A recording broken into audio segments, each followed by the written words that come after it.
নাম প্রাপ্তি খুব সহজ সাধ্য নয়।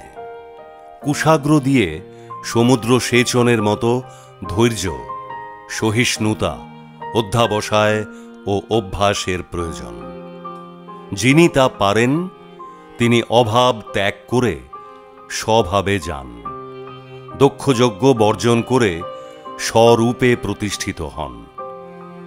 ব্যাস কাশী ছেড়ে শিবস্থানে বাস করেন।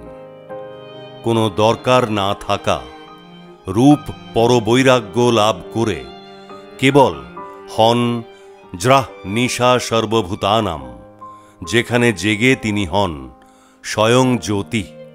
অকাম নিষ্কাম আপ্তকাম আপ্তকাম ন তস্য প্রাণাঃ উৎক্রমন্তি ব্রহ্মৈব সন ব্রহ্মপেতি। কিন্তু ভগবান শ্রীকৃষ্ণ বলেন, স মহাত্মা সদুর্লভ।